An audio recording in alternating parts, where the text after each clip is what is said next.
Good evening, everyone.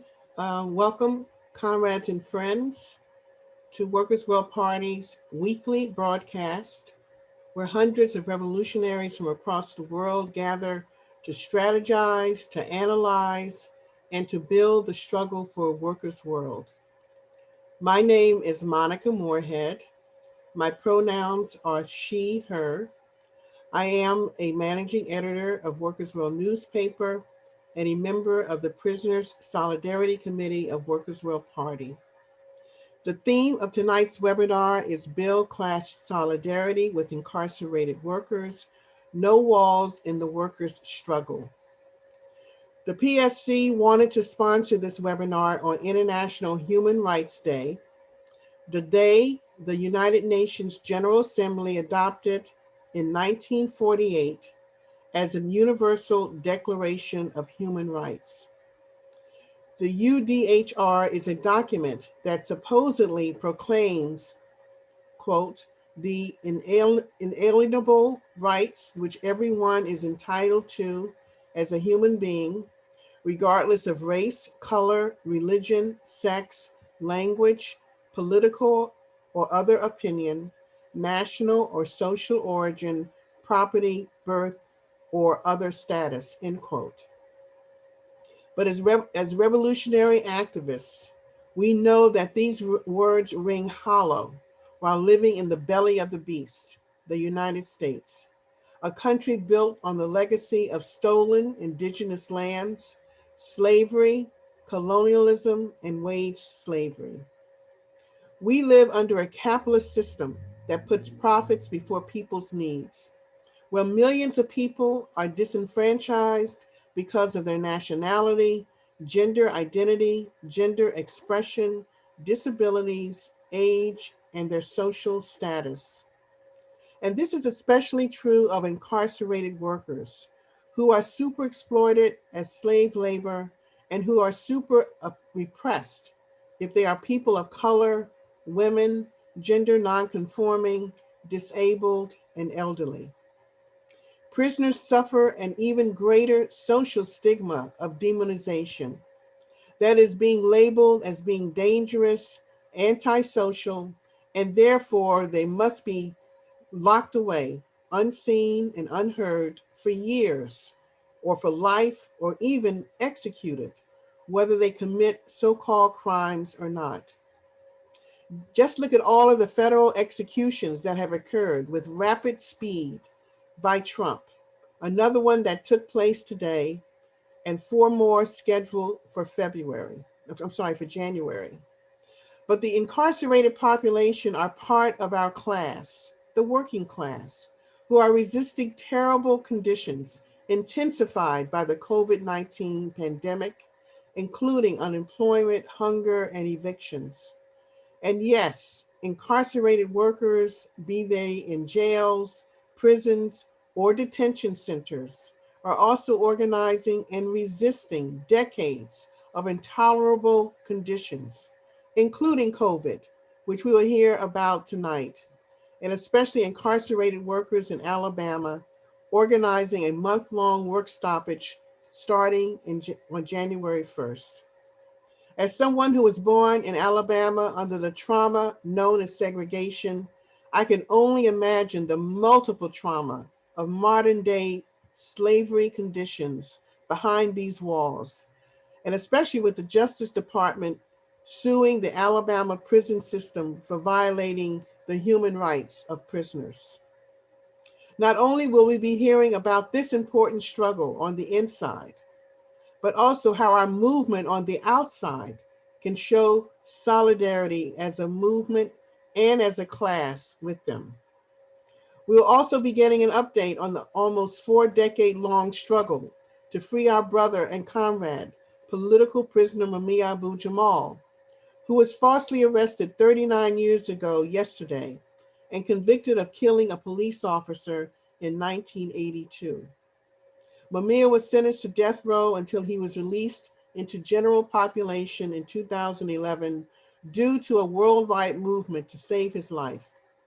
But the struggle continues to free him from a Pennsylvania dungeon. being ravaged by COVID. And now with Colin Kaepernick joining this important struggle to free him. So as we prepare to usher in a new year of struggle and fight back, as we prepare to commemorate the 50th anniversary of the heroic Attica prison rebellion, we say, tear down the prison walls and free them all.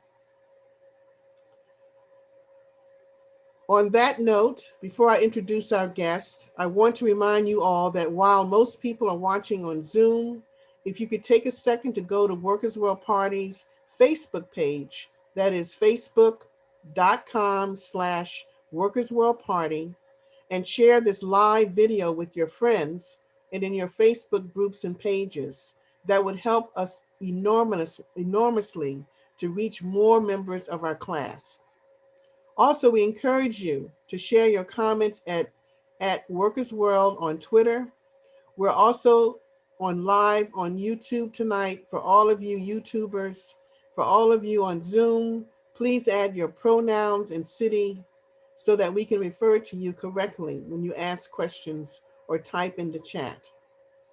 I now would like to introduce my co-host tonight, Devin Cole, who uses pronouns they and them. Devin is a member of the Gulf Coast/Pensacola branch of Workers' World Party and a founding member of the Socialist Trans Initiative in Pensacola. Devin, I'll turn it over to you. Thank you, Monica, and thank you everybody for being on tonight, especially our guests, our attendees and panelists. We really appreciate it. My name is Devin Cole. Like Monica said, I am in Pensacola, Florida, but I am a member of the Central Gulf Coast branch of Workers' World Party, which is based in Florida, but covers Alabama and Mississippi as well. Like Monica, I was born and raised in Alabama. I was born almost 30 years after the Civil Rights Act was signed in 1964. And what I witnessed growing up in Alabama in an era of post-segregation and post-racism, supposedly, because it's not, was horrific. And it culminated in seeing the horrors of the prisons in Alabama, which many say are modern-day slave plantations. And when you hear of the horrors that go on within these prison walls, you are inclined to agree with those who have gone through the Alabama prison system. Currently, the Alabama prison system is lying about COVID numbers. They are not testing inmates adequately, on top of all the other human rights violations committed by prisons, and especially prisons in Alabama. So the fight back response to this has been the Free Alabama movement, which is an incredible revolutionary nonprofit organization dedicated to fighting the inhumane conditions of the Alabama Department of Corrections through economic blackouts and strikes and work stoppages. And as Monica mentioned, they have a momentous 30-day blackout coming up on January the 1st, 2021. It is being led by the founders of the Free Alabama movement, all of whom are incarcerated. And the statement from Kinetic Justice, who is a co-founder of the Free Alabama movement, states this: in January of 2014, we made a lot of allegations under the banner of the Free Alabama movement. We released over 60 videos showing the horrid conditions of what was going on inside the Alabama Department of Corrections. We released interviews and stories of people who are incarcerated to show how white supremacy affects the criminal justice system throughout the state, how so many people were overcharged and how many were over-sentenced, the majority of which are young Black men who have been trapped inside the Alabama Department of Corrections for decades. These allegations made by the Free Alabama movement were justified and verified by the Department of Justice's investigations into all male prisons in the Alabama prison system. Therefore, for the last 6 months, we have been waiting on some type of accountability, somebody to have to pay some type of consequence for the violation of the rights of all prisoners in the state of Alabama for the violations of their Eighth Amendment rights, which is to have no cruel and unusual punishments inflicted. There have been no consequences forthcoming, and no one has been held accountable. Therefore, we at the Free Alabama Movement, in order to establish that we will no longer accept being dehumanized and we will no longer accept being victims of white supremacy, are calling for a 30-day economic blackout of the entire Alabama Department of Corrections. We're asking that all brothers who are incarcerated in the state of Alabama not to go to work January 1st through January 31st. We're asking all family members and loved ones to support these brothers in boycotting Securus with their video visitation, because once Securus Technologies establishes their video visitation, they plan to do away permanently with all contact visits. So if you ever want to touch your loved one again, help and support the brothers as we boycott Securus and their phone services. We're also boycotting Access Corrections as they continue to exploit the family members and loved ones with exorbitant prices of things they sell to those incarcerated. We're asking you to join us and support us in calling for a 30-day economic blackout of the entire Alabama Department of Corrections. In other words, the incarcerated workers of the Alabama prison system are shutting it down January 1st through the 31st, and we must unequivocally support them in their strike, in their economic blackout. Alabama is one of the most horrid states in terms of prisons because it is reminiscent of slavery, the days of chattel slavery in the South of the 19th century. And that has continued on today through legalized through the prison system in the 13th Amendment. However, these organizers are also fighting back against the 13th Amendment in order to amend it, and that will be discussed more tonight. So I would like to have everybody who is able to be on camera to please come on camera. And if you can't, then that's fine. I understand the situation is a little different for everybody. And I want to introduce everyone who is on the call tonight. Nikki Davenport from the Free Alabama Movement could not be with us this evening, but we do have Swift Justice from the Free Alabama Movement. We have Kemp Isgani Songster, Healing Justice Organizer for Amistad Law Project in Ubuntu, Philadelphia, and the host of Move It Forward. We have Sophia Williams, the campaign to bring Mumia home and mobilization for Mumia. She is the organizer of the press conference on Mumia held by Angela Davis and Colin Kaepernick. And Larry Holmes, first Secretary of Workers' World Party and an organizer with the Workers' Assembly Against Racism in New York City. So, tonight we are very fortunate to have Swift Justice with us on the phone. Swift Justice is incarcerated in the Alabama prison system. He is one of the co-founders of the Free Alabama Movement and is one of the leaders behind the work stoppage and the strikes that will be occurring starting on January the 1st. So, Swift, if you are able to unmute your phone. Yeah, I think I'm unmuted now. Yeah, you are. I can hear you. So, Swift, I'm wondering if you can tell all of us, what is the Free Alabama Movement? Some have deemed the Alabama prisons as the most inhumane in the United States. Can you shed some light on some of the conditions there and why it is important for people on the outside? I'll be over to holler at you. I'm going to listen to this meeting. I'm sorry, police just walked up on me. No, you're fine. Are you good now? Yeah, he walked off. I just played it off, man. Okay. All right. So some have deemed the Alabama prisons as the most inhumane in the U.S. Can you shed some light on some of the conditions there and why it is so important for this economic blackout and for all of us on the outside to support it? I personally wouldn't sit there and try to gauge how inhumane one prison is over another prison in the United States. Any prison that has any human right violations is inhumane, and it's all equal in our eyes. So, the issue here in Alabama that we have is, for so long, Alabama, number one, the society in Alabama they cherish the fact that individuals come to prisons and are basically tortured and treated like animals.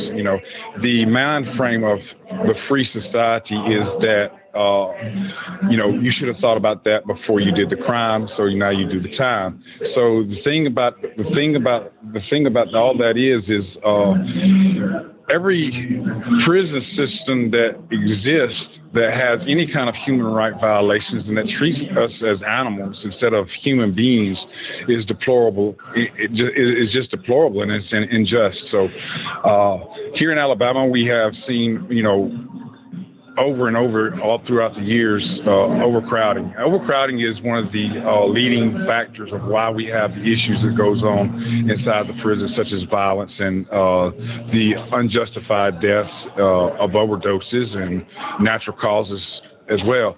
So the thing is when you have overcrowding, to the extent that you have overcrowding here in the state of Alabama, you have to realize that you are heightening diseases, you are heightening the issues of mental health, and you are heightening every aspect of any prison reform that people are fighting against today. So, it's really undescribable, man. These guys live in filthy areas. They live in areas that are, just inches, in many spots in these prisons are just inches away from another man. And with this coronavirus epidemic, it's even worse, and just the aspect of denial of mental health and denial of medical treatment, it's unheard of. You would not have this in what we call the free world. So why would you have this in a setting like this that you call is for rehabilitation? Mm-hmm. Absolutely. And Swift, I know one more question before we move to the next one. I had asked you this the other day, and I just want to ask it again. So this economic blackout and strike will cut right through a very important moment. On January 21st, we will see the transition of power from Donald Trump to Joe Biden. Neither of them are committed to prison abolition or really even prison reform. Joe Biden is still committed to prisons and their inhumane conditions. Now that Biden has taken office under the guise that he is a progressive alternative to Trump, how will the Free Alabama movement move forward in this strike and economic blackout in efforts to appeal to people and embrace prison abolition and not reform? I don't think that our focus is on Biden as much as it is society, for real. Because one thing about Biden, we already know Biden's history. Nobody that is calling themselves a prison reformist, prison abolitionist, or slavery abolitionist is ignorant to the fact that Biden wrote the 1994 crime bill, that which it was a huge contributor to the overcrowding all over the United States in the federal prisons and adopted in the states. Our focus is we're just going to keep moving forward, man. There's nothing that's going to stop us from doing what we're doing. And matter of fact, I'm just personally, the way I'm looking at it, with all the national media coverage on as far as dealing with the 13th Amendment itself and the joint resolution that's being processed through the Congress very soon, and the Department of Justice being sued by the Department of Justice, the Department of Justice suing Alabama Department of Corrections finally. This is nothing but fuel to the fire. I mean, this should give spark to anybody who is in prison. We are not going to sit back. We know as freedom fighters that nobody is going to be the knight in shining armor, that we're going to have to fight for ourselves. As we've always said, this has been a fight from the inside out, not an outside in fight. So, in order to save us, we have to save us. We cannot depend on any elected official to do that. Joe Biden will be, if anything, he'll be the one who vetoes any changes. He will not make any changes personally. The presidential powers doesn't even exist to that point. So we have to rely on those people that we have put inside of these elected seats, such as the Senate and the Congress. And and it's looking good. It's really looking good right now. Bernie Sanders has been pushing, and being that Bernie Sanders is actually sponsoring sponsoring the bill to actually remove the exception clause out of the 13th Amendment, it speaks volumes, because you got to remember, Bernie Sanders also sponsored the 1994 crime bill. Yeah, absolutely. Absolutely. Thank you so much, Swift, for that answer. And if you want to go back on mute for a few minutes while we talk to some of the other speakers, and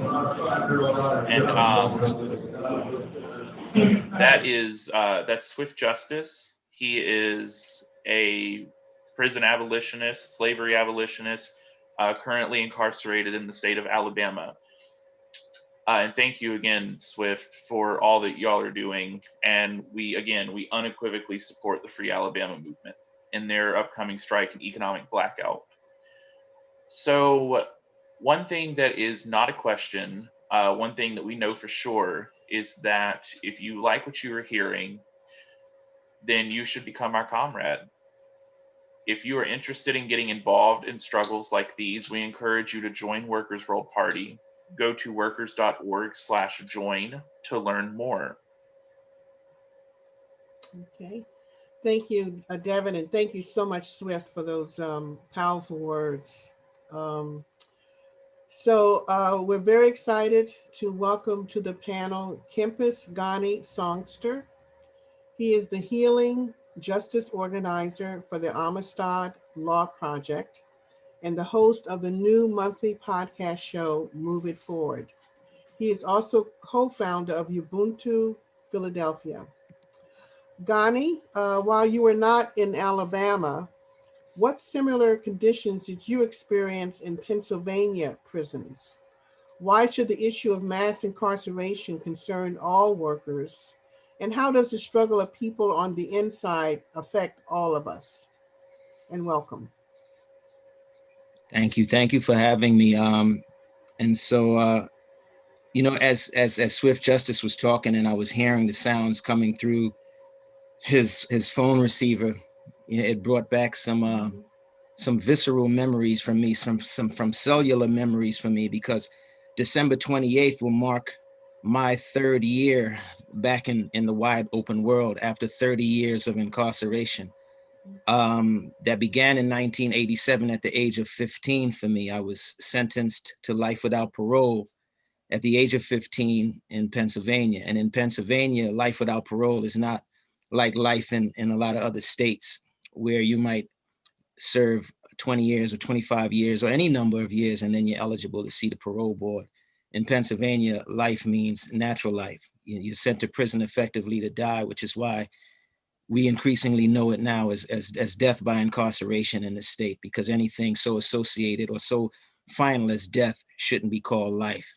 We call it what it is death by incarceration. And the only reason why I'm on this call with you today is because the U.S. Supreme Court had passed some rulings starting in June 25th, 2012 with Miller versus Alabama, that said that it's unconstitutional to sentence children or people under 18 years of age to mandatory life without parole.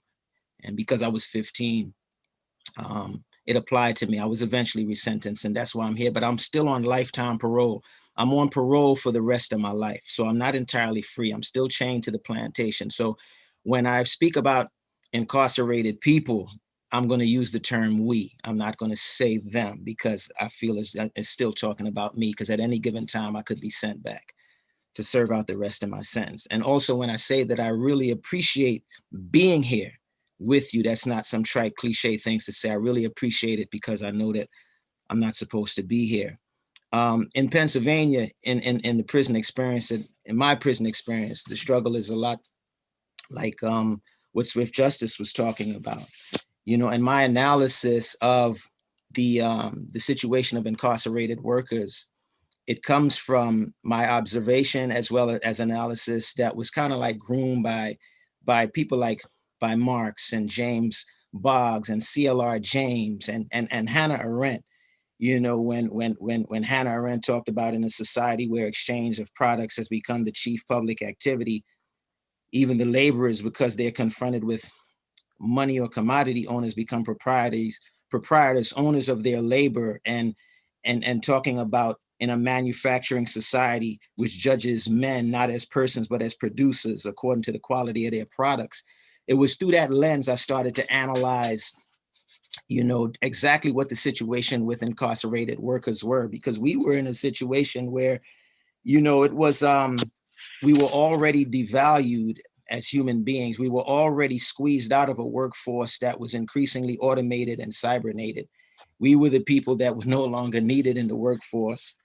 And so the answer to this society's answer to this growing army of people who were no longer needed in the workforce was to round them up and warehouse them.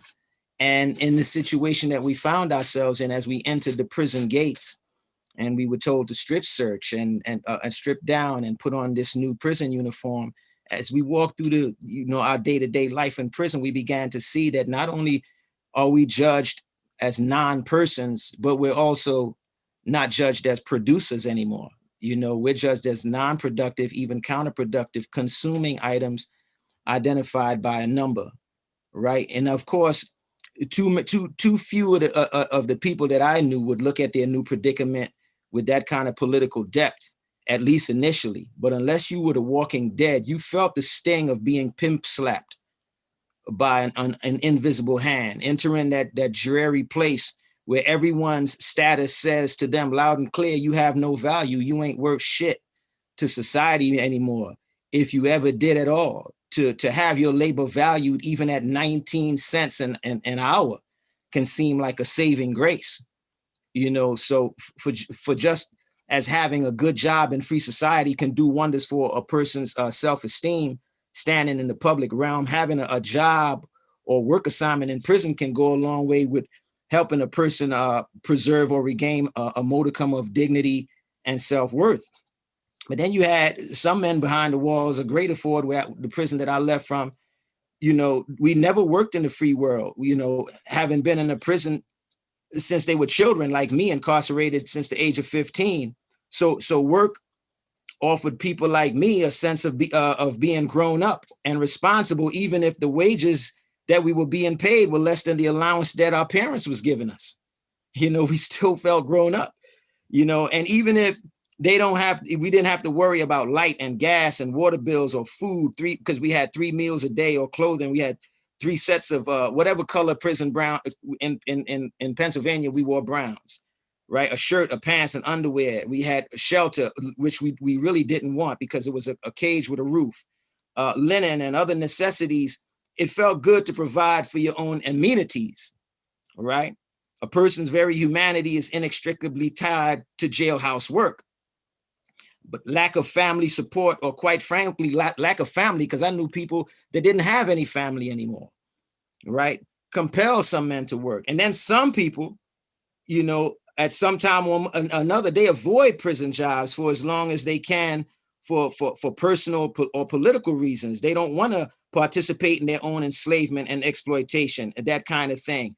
And it's their personal protest or resistance, which always has the potential of reclaiming some proprietorship of prison labor power, if enough of the population participated, though, like how I see that they're doing down there in Alabama. But these men and their stance are rendered insignificant by a population of scabs. That's what I also experienced in Pennsylvania. We weren't able to organize, on a mass level like we see going on in Alabama, and family generosity, allowed such men, who resisted by not working to hold out for a while, but eventually they desist in what really was a exercise in futility, and they break down and get a job. Everybody does.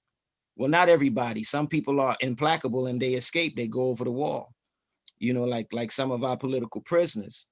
But this has been what I've observed as the struggle of working people in the Pennsylvania prison system, where you have 2.5 million people who are now held hostage, not in the interests of justice or public safety, but in the interests of a handful of elite sociopathic hustlers hell-bent on using force to squeeze and suck the last drops of use value from the bodies of Black, brown, and poor white people who are of no longer any use value to the free world.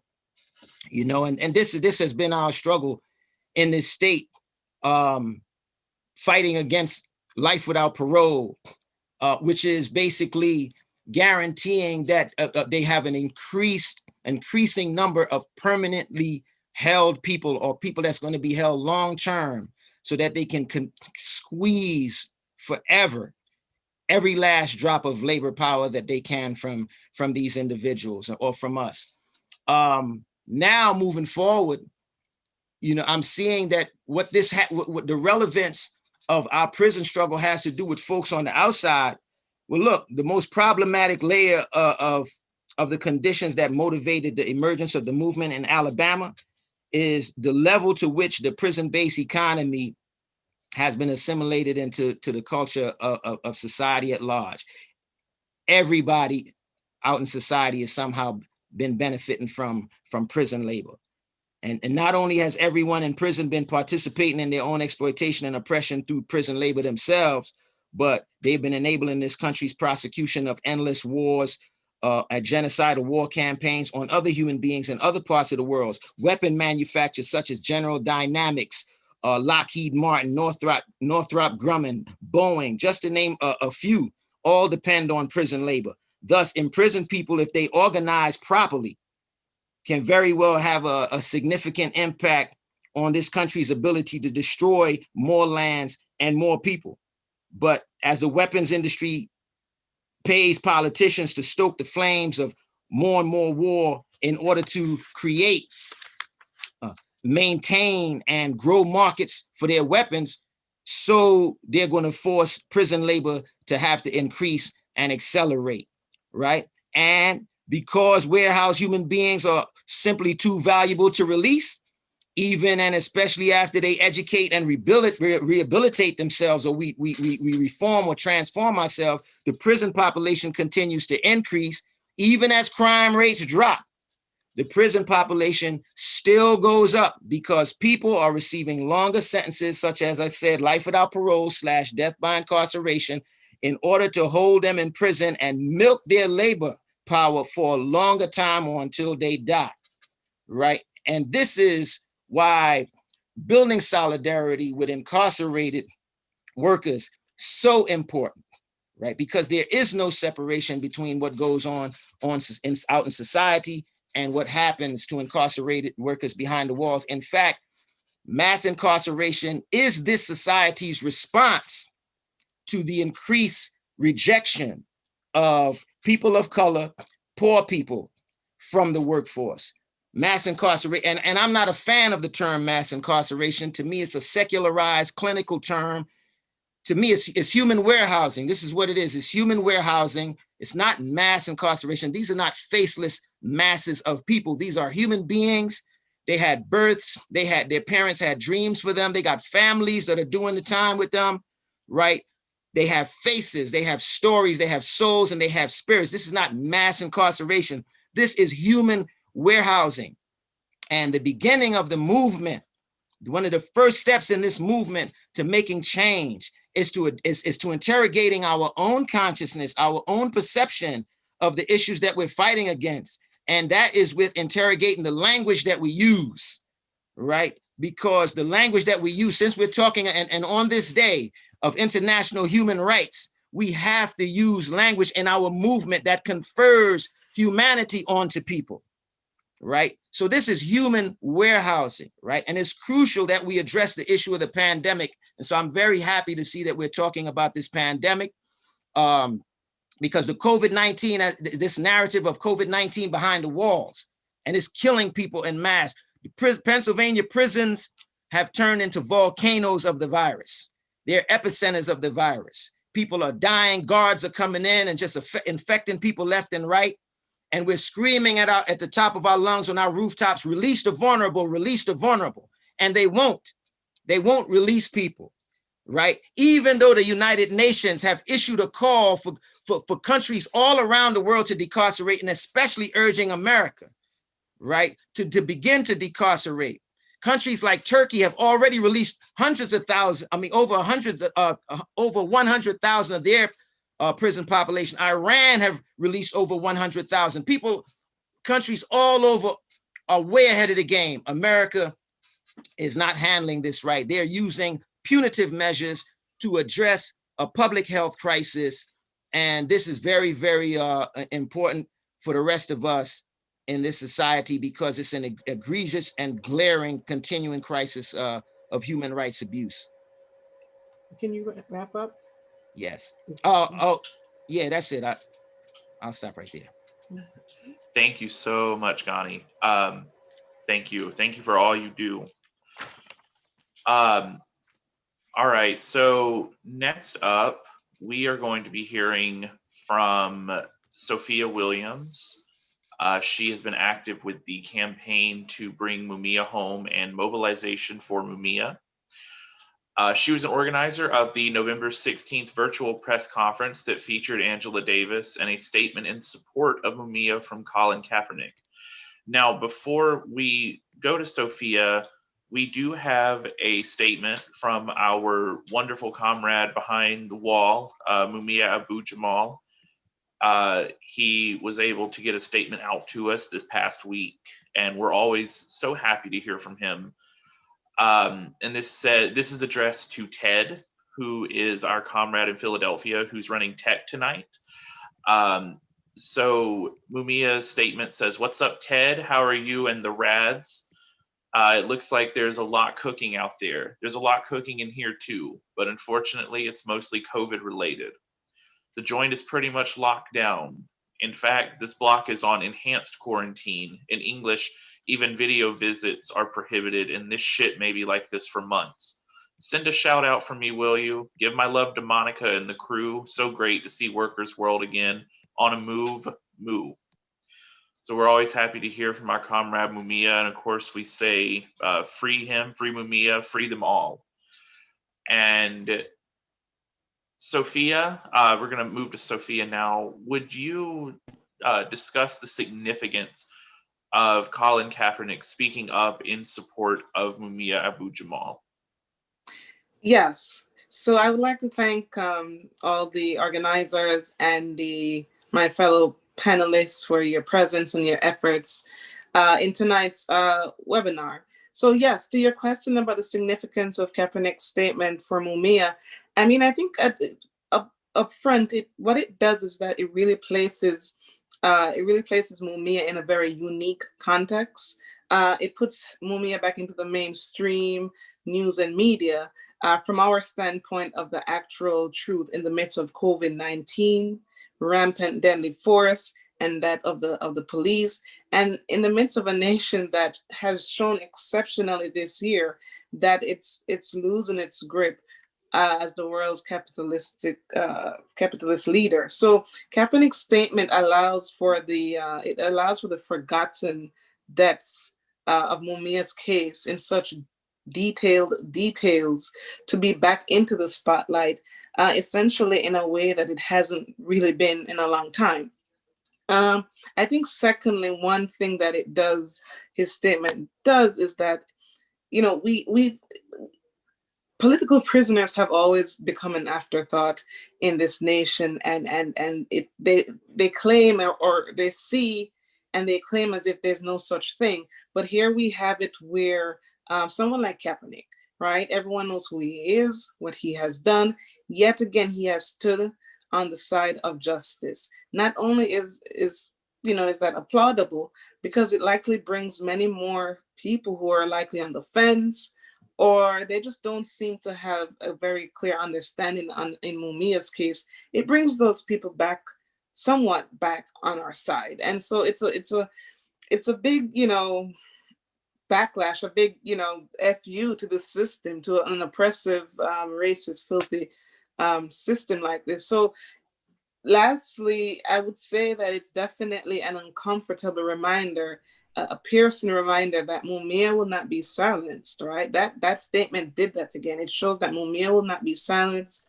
The movement to free him will not be silenced. And we're still here 39 years later demanding that he's released. And it's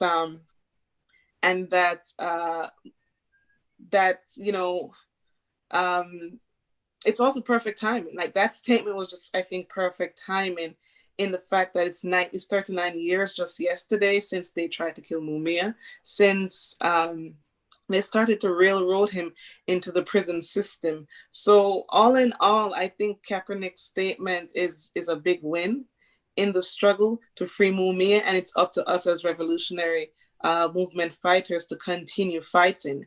And I just wanted to shout out the new book that Mumia has released, his 13th book. It came out yesterday. And again, that book is titled Murder Incorporated, Perfecting Tyranny. So that's what I have for now. Thank you. Thank you so much, Sophia, for your presentation. Free Mumia and free all political prisoners. Our last speaker tonight is Larry Holmes, who is the first secretary of Workers' World Party and an organizer with the Workers' Assembly Against Racism in New York City. Larry, the Martin Luther King birthday holiday is scheduled in 2021 for Monday, January 19th. This is a weekend born out of struggle since Congress legalized the holiday in 1986 as a federal holiday.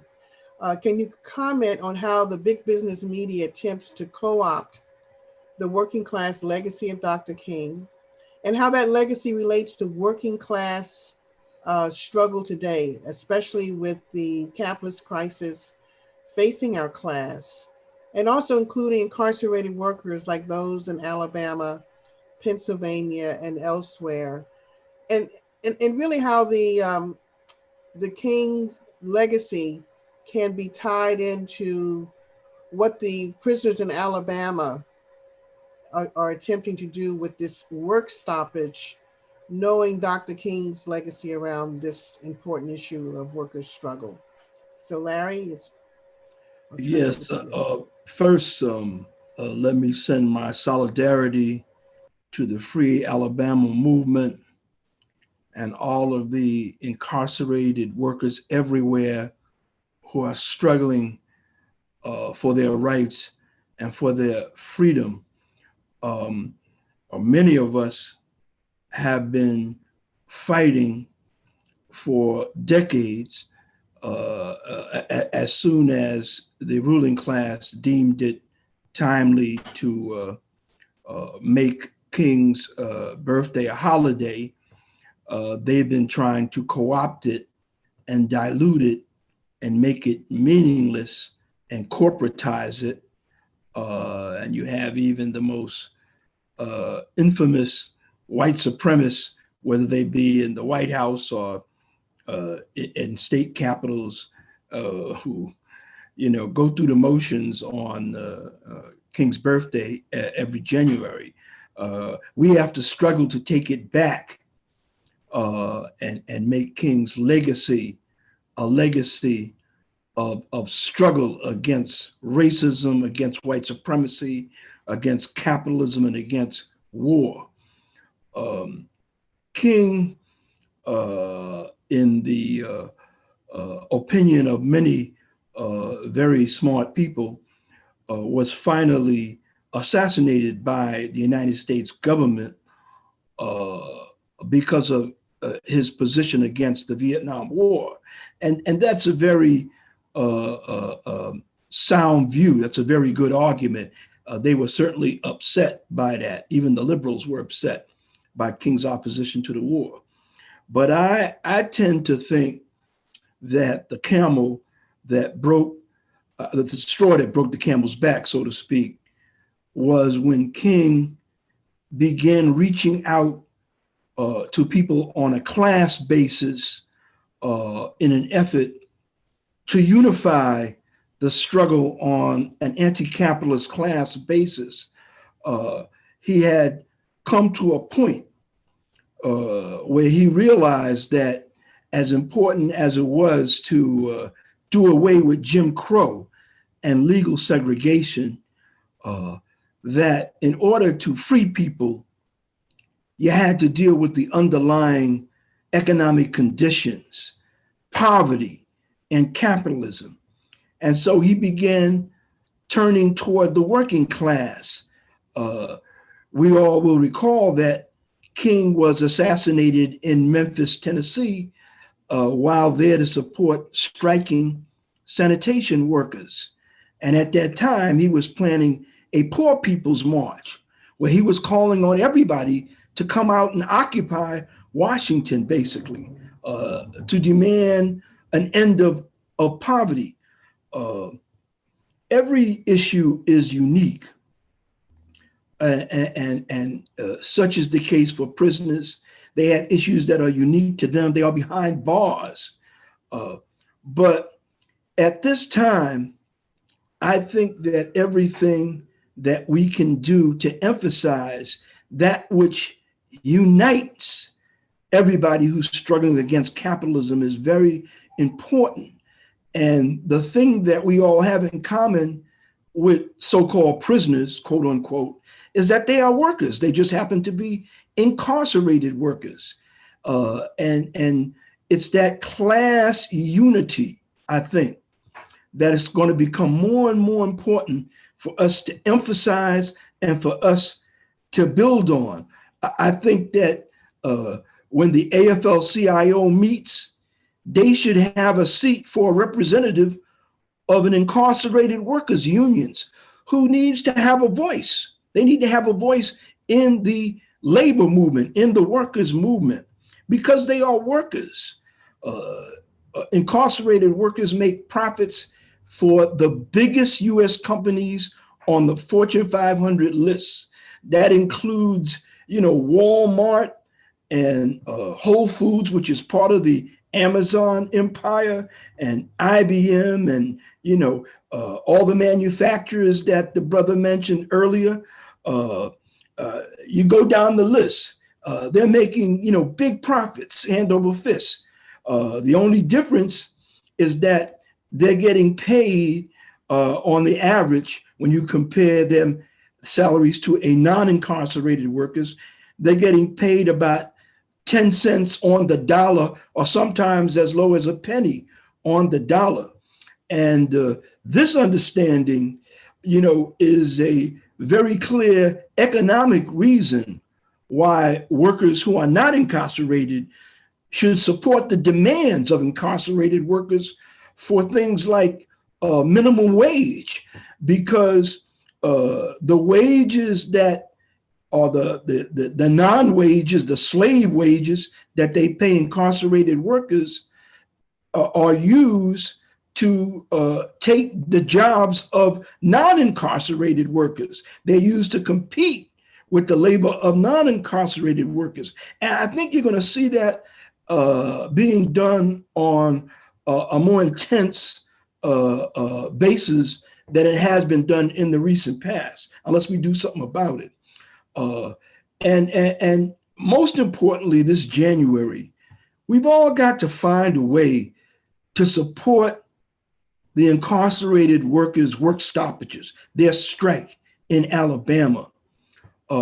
We've got to find ways to do something. We get about 20 days, I think, whether that's protests or press conferences, outside of other prisons. They're all linked. We've got to go to the organized labor movement, and we've got to appeal to them to find ways of supporting this strike by incarcerated workers. Actually, we've got to more than appeal to them. We have to insist. Sometimes I think some of us should go to some of the labor unions and maybe sit in their office until they do something better. But maybe others can come up with more effective tactics. Because one of the main reasons why the incarcerated workers go on strike, it is to break the isolation that they're in. They're behind walls, they're behind bars. Usually no one cares or no one finds out what is happening to them. And they go on strike to make the noise, to make sacrifices, to put their life on the line so that everybody will know what's happening, to break out of isolation. If they break out of that isolation, then they have more strength. Then they're considered part of a class. They're not just considered, some people literally buried alive that nobody cares about. And so Let us do everything that we can in these coming 3 weeks to support that strike in January and to organize serious support for future incarcerated workers' job actions. They had that great general strike in 2 years ago, I think, and there'll probably be some more of that.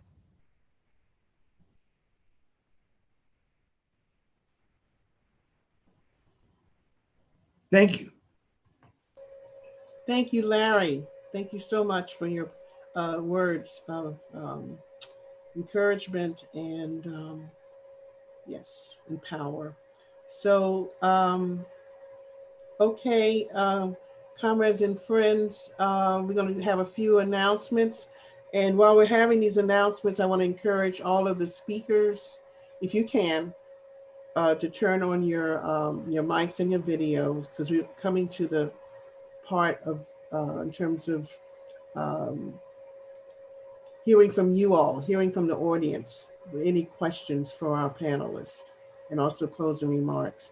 But before we do that, we print Workers' World newspaper on a monthly basis. This week's issue is our monthly print issue.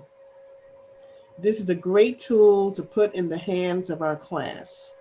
Learn more about our paper and how to subscribe at workers.org. And this is also a reminder to post your questions in the Q&A section in the chat, and also in comments on Facebook, and we'll try to get to as many of them as possible. So I'm turning it over to Devin now. Thank you. And so here's the reality. Everything under capitalism costs money. We want to encourage you, if you like what you're hearing tonight, if you are a longtime supporter of us, if this is your first time listening, we want to encourage you to donate to Workers' World Party so we can keep growing our audience. Now, you can do this at workers.org/donate or on Venmo. We're on Venmo now at Workers World. So, and thank you to all who to give and continue to support Workers' World Party.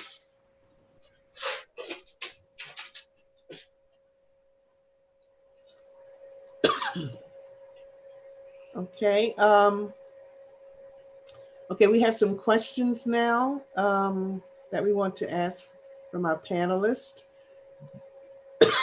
Excuse me. The first question is, I guess, for Swift, if Swift is available. Swift had to go. Okay. So I can answer this one. Okay. Okay, the question is, why don't you go ahead and read the question, Devin? Okay. Can you talk about other issues taking place in Alabama right now and how to support the Free Alabama movement? And yes, I can.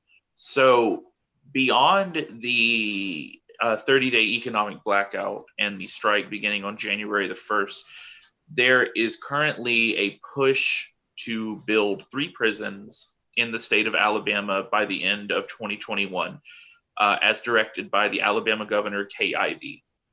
So 2 of the prisons have been announced. Their location has been announced. The third one is still undecided as far as I and others have been told. So the first prison that is attempting to be built is in Tallahassee, Alabama. That is in East Alabama. It's part of the Montgomery metropolitan area, headed towards Georgia. And they are attempting to build a prison within a neighborhood in Tallahassee. And the residents of Tallahassee, Alabama have come together to say, no, we are not welcoming this prison into our neighborhood. You cannot build it here. There is a small resistance there that is rapidly growing on social media. So I believe it is Stop the Tallahassee Prison on Facebook, and that is TALLASSEE. So That's one of them. And the other one is in Briarfield, Alabama, which is an unincorporated community in Bibb County, very close to where I grew up in Shelby County. So I actually know exactly where this is at. And Briarfield is named after the Briarfield Plantation, which belonged to Jefferson Davis, who was the president of the Confederacy.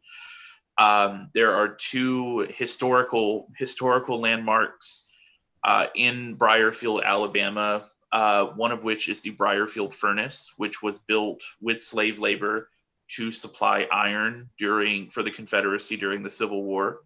And the other one is Montebriar, which is a plantation home.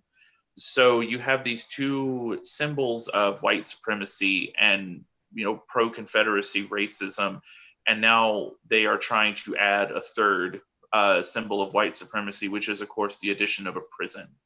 So the community of Briarfield is coming together, and this is also, it's Stop Briarfield Prison on Facebook.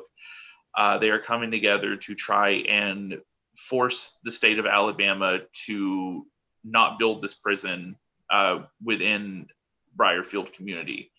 So as far as the Free Alabama movement, the best way to support them is to right now follow them on Facebook and keep up with their updates. And it is Free Alabama Movement, hashtag redistribute the pain.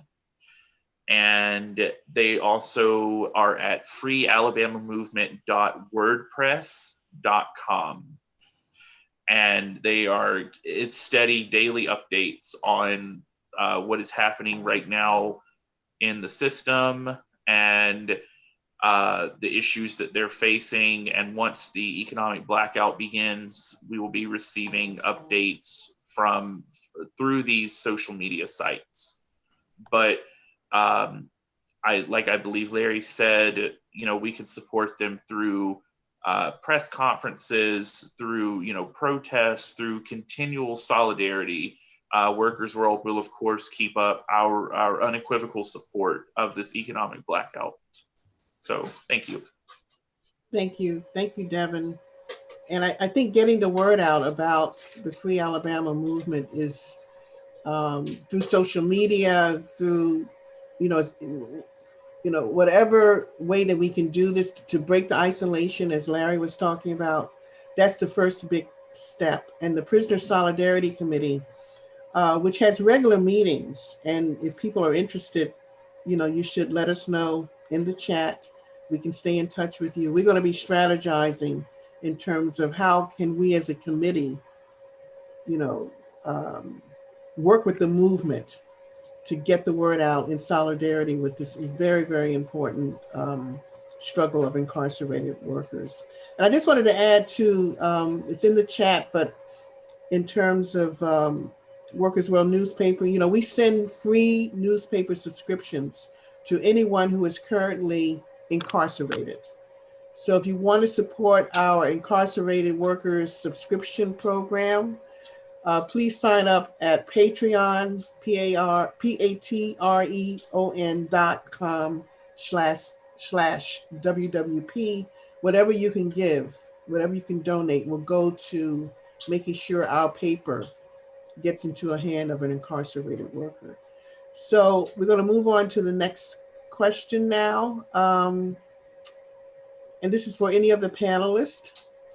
How can we connect the anti-war movement to the abolitionist movement? How can we broaden understanding so other people in the movement understand the true nature of prisons, as what Ghani was saying, as being human warehousing? So if anyone would like to answer that, please go right ahead and do so. Connecting the abolitionist movement to the anti-war movement. I guess I'll just say briefly that I think part of that question, it comes down to, political education, being able to map out certain texts that makes those great comparisons already, and being able to just have the those on the ground and those who have been able to supply those knowledge to be in that kind of a teaching political education moment. I think, you know, in these times of COVID and Zoom, it offers us more of an opportunity to really bring that knowledge in that kind of a space. So that's just one thing that came to mind, because recently it just felt that I wish there was a world where we could just, everywhere we go, we just see these pop up political education classes on the streets, anywhere we go. And that could just be one of the perfect topics to talk about, because people will see, you know, the larger aspect of defunding the police, but there is just this kind of a respect around the military that they don't see the larger aspect of um, how war connects to, or fighting wars, how that connects to the system and the society that we have today. So I guess I'll just say that, and hopefully you guys can add much more if possible. Okay, thank you, Sophia. Anyone else before we move on to the next question? Devin, do you want to read the next question? I think it's for Ghani. Yes, I can. Ghani, can you talk about the work that Amistad Law Project does?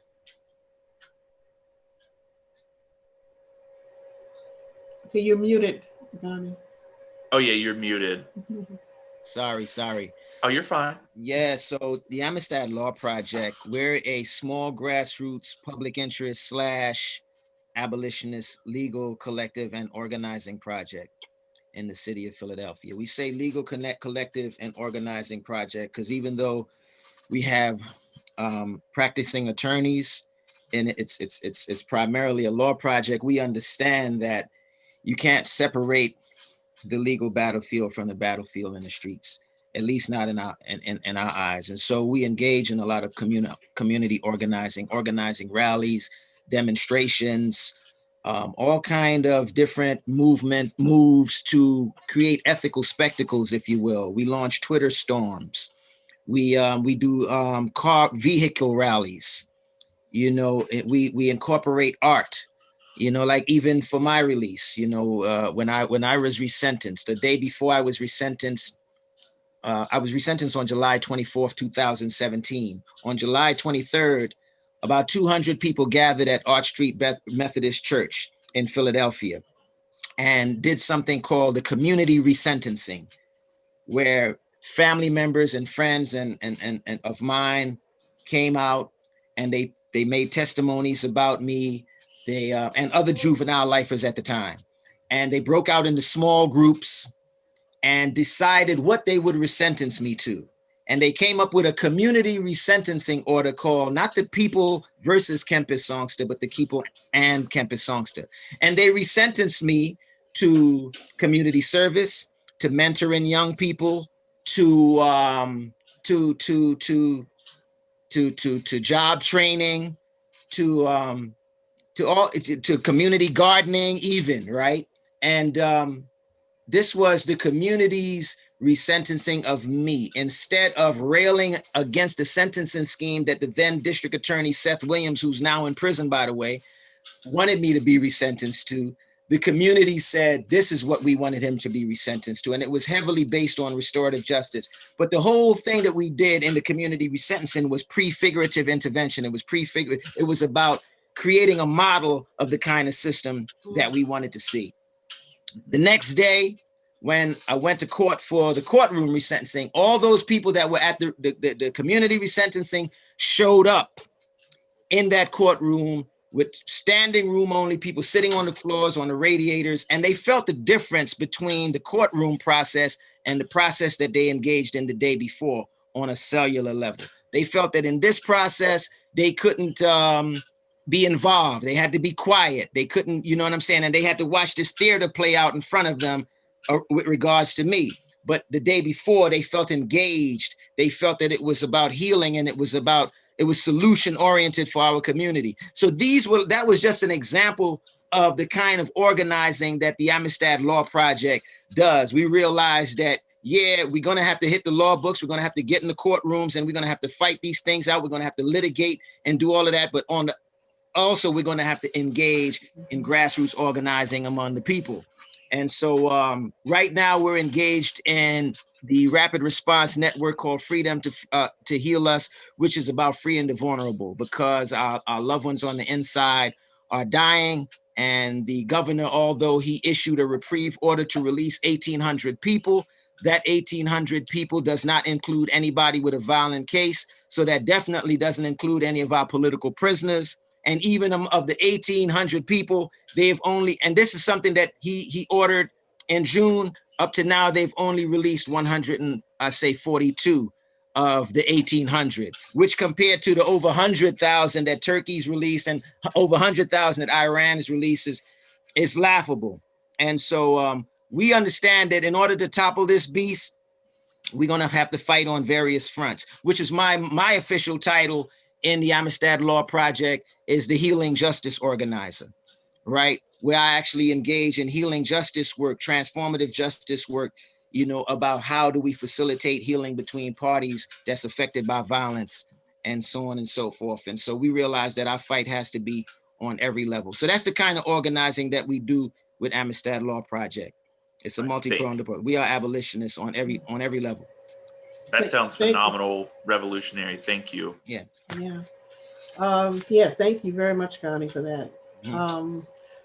The next question I want to ask, of Larry, but also the other panelists can chime in on this, because it's a huge anniversary coming up next year.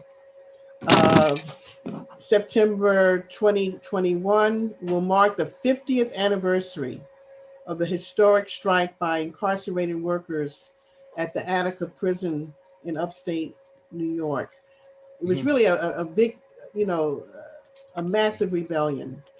And I should say that the Prisoner Solidarity Committee played a very important role in terms of showing solidarity with this, prison strike / rebellion before it was drowned in blood by, Governor Rockefeller's National Guard. Because one of our representatives, the Prisoner Solidarity, was asked to be a part of a negotiating committee for the prisoners. And we were very proud to be one of our leading members. The late Tom Soto was asked to come and be a part of the negotiating committee on behalf of the prisoners. And among the many demands amongst the prisoners, like 26 demands, was the right for workers behind the bars to organize into unions, in terms of and recognizing the 8-hour day in terms of inside the prison walls. So how do we popularize this demand today? Is the question that was asked. So if Larry can get us started on that and others can chime in, that would be great. What is the demand that we need to popularize again? Oh, the right of incarcerated workers to organize. Oh, well, that's nothing's more important than that. What the historic Attica rebellion almost 50 years ago did was locate the struggle of prisoners at the center stage of the Black liberation movement. Before the Attica rebellion, such was not the case. And of course, there's always been a movement up and down, strong or weak, around fighting for the rights of prisoners. But the Attica rebellion took it to an unprecedented, a wholly new level, and directly associated it with the Black liberation movement, which was very strong and at a very important phase at that particular time. Now we're in that's still significant, no doubt about it. But we're in somewhat of a different phase from the point of view of politics and consciousness in terms of the prison struggle. And that is this whole realization that, workers have, that prisoners are workers, that they are incarcerated workers, and that more and more they want to be seen and thought of as such. They don't want to be seen as these demonized, criminalized, subhuman people who capitalist society has put in dungeons and tried to convince everybody that they should be treated badly because they deserve it, because they're bad. They want an identity that is, in many of our views, a true identity from a sociological perspective and an economic perspective. That is the identity of being part of the working class. And even back in 1971, while Black liberation was very much a big part of the demands and the feeling and the energy around the Attica rebellion and support for it outside of prisons, even back then they were already thinking about, the relationship of prisoners, of incarcerated workers to the working class. So I hope that in the about 8 or 9 months that we have up until we celebrate the 50th anniversary of the Attica rebellion, let us try to figure out how to do that and give credence to all of the important things about what happened 50 years ago in Attica. It's linked to the Black liberation movement, its importance for the profile and just the knowledge of what in the hell is going on behind bars and how are they treating prisoners. But also to this more recent and vitally important question of, let's stop thinking of people who are incarcerated just because they're behind bars, because they're behind walls, because their families can't even reach them half the time and have to travel a day or 2 days to see them, and because they're demonized. Let's get beyond that.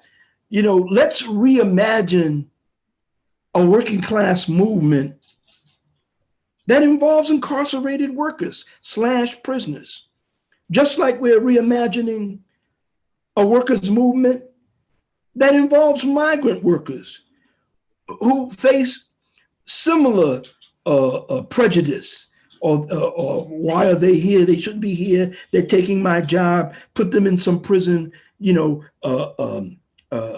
them back to where they came from. And we could go on and on and on about all of the various sections of our class that don't get recognition, and therefore we don't really hold up our relationship with them. Homeless people are workers. 99.9% of the reason why they are homeless is because of capitalism. The unemployed, and there's going to be more and more of them, they are part of our class. Young Black and brown youth who may never get a job at this point, they are nonetheless workers. And then we could go on and talk about women who do, work at home, either for their own family or to make money working for other richer, more privileged families. We've got to completely redefine and reimagine what the working class is. And also, not only in terms of categories, but geographically.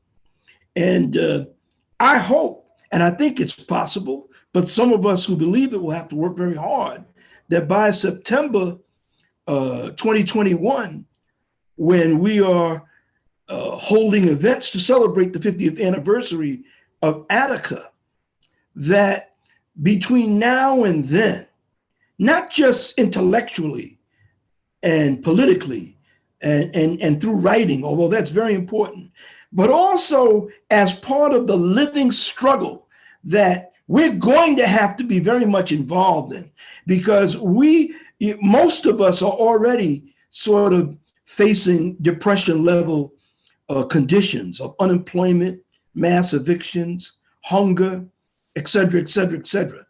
And those conditions are going to get a lot worse.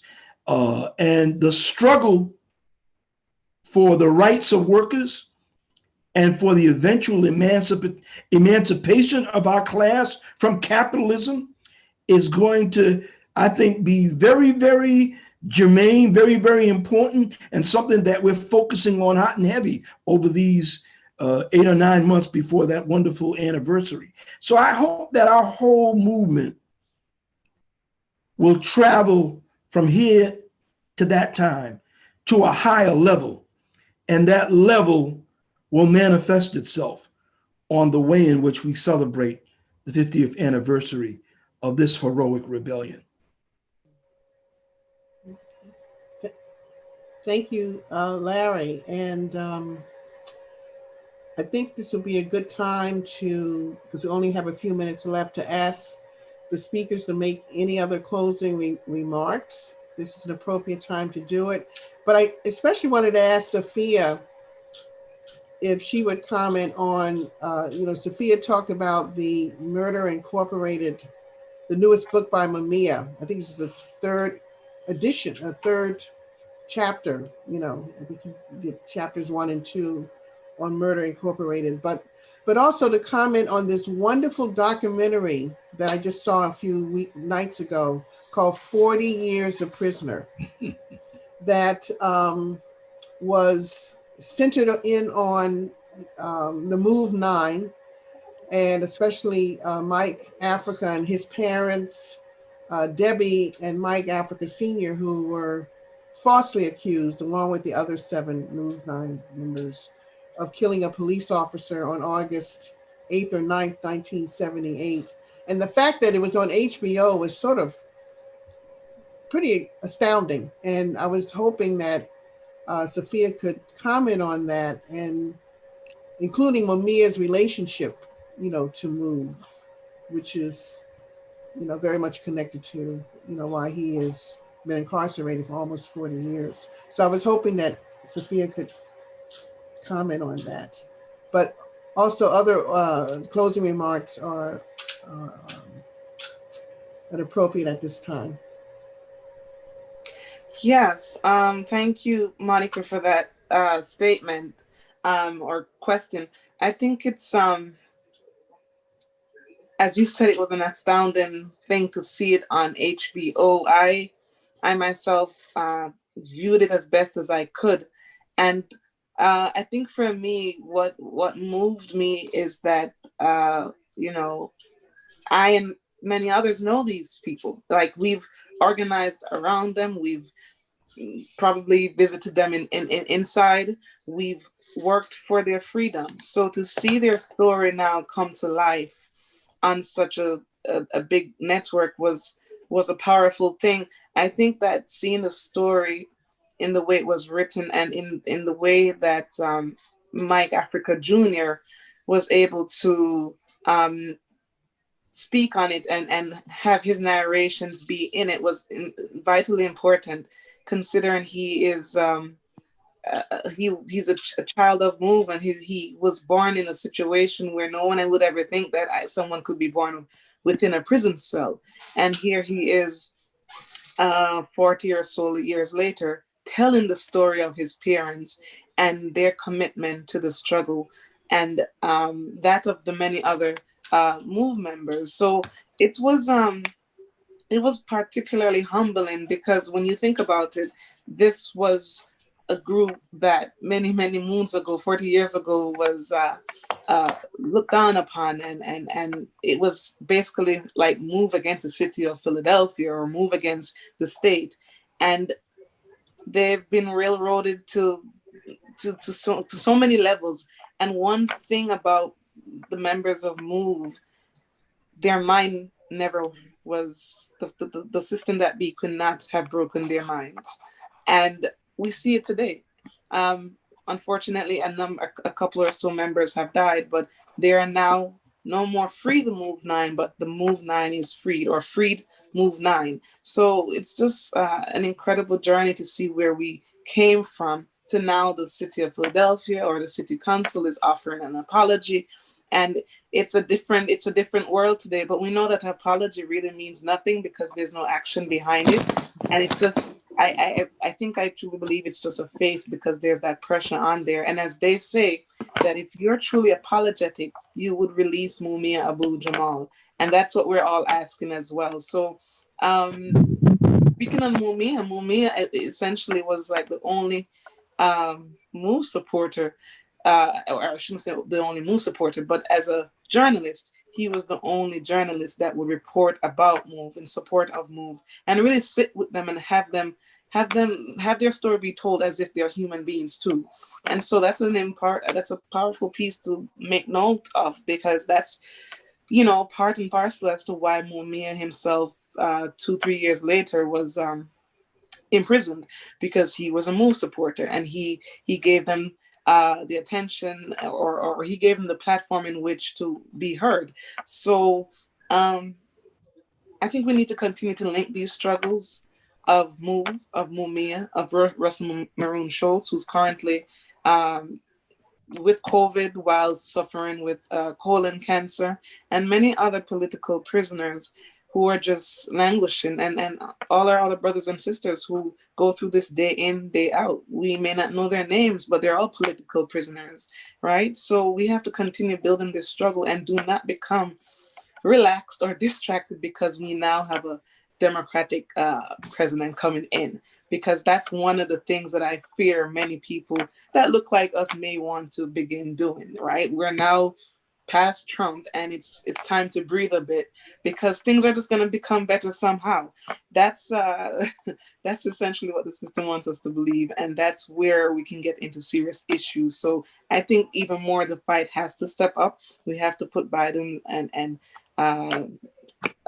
Harris's feet to the fire, and let's see what they can do. But ultimately, the power is with us, and we have to continue linking arms together in our struggle. That's also globally. So that's it. Thank you, Sophia. Great. So I think we're going to wrap up now. Devin and I have a few other announcements to make.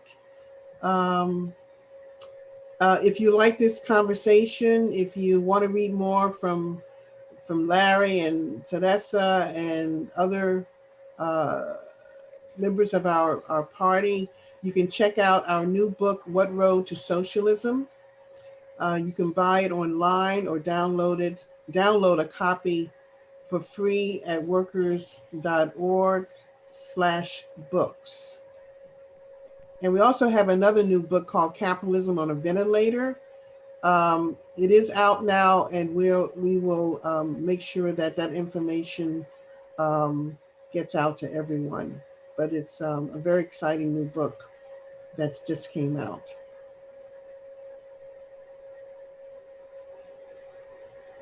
Can I say something real quick before we Oh, go? I'm sorry. Yes, go ahead. So I just want to plug tomorrow at 7 p.m. We're going to be, some of us have been organizing an event for Russell Maroon Schultz. It's going to be at 7 p.m. You can view the event is called We Are Maroon. It's a teach-in for Russell Maroon Schultz, and you can view the event on AfroYakiMusicCollective.com. And so that's Afro, AFROYAQI, musiccollective.com/free-maroon. And that's going to be starting at 7 p.m. Mike Africa Sr. is going to be presenting there. That's a comrade of mine. We did a lot of time together. And it's going to be talking about Russell Maroon Schultz's situation, who, as Sophia mentioned, is battling stage 4 cancer. and was just recently diagnosed with COVID-19. He's nearing 50 years of incarceration, has survived prostate cancer, multiple cataract surgeries, and still they refuse to release Russell Maroon Shoatz.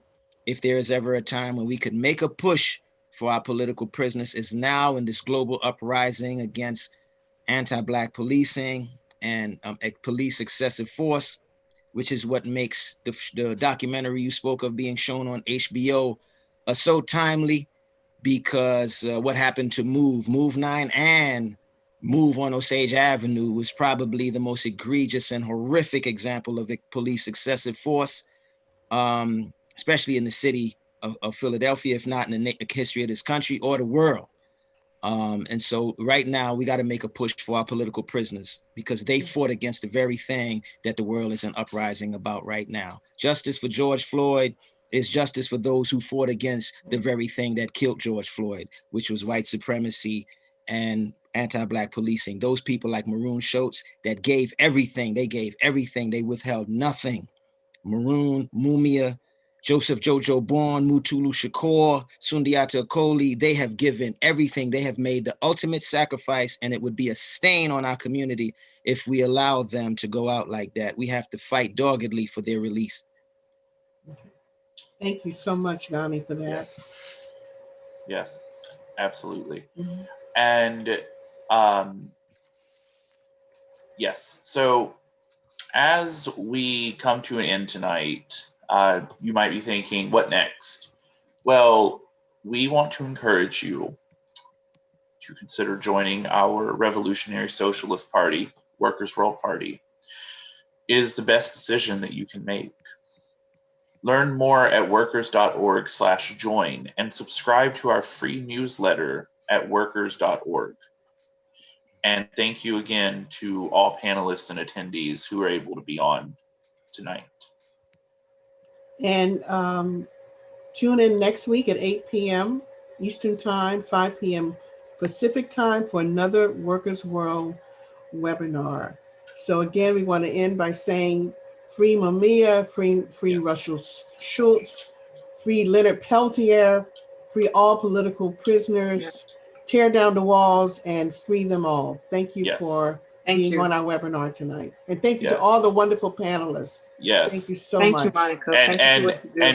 And support the Free Alabama movement. Yes. Yes. Yes, absolutely. Yes. Y'all have a good night. Everyone, you'll be hearing more about that. Yes. Yes. Build a workers' world. Y'all have a good night. Build a workers' world. Thank you, everyone.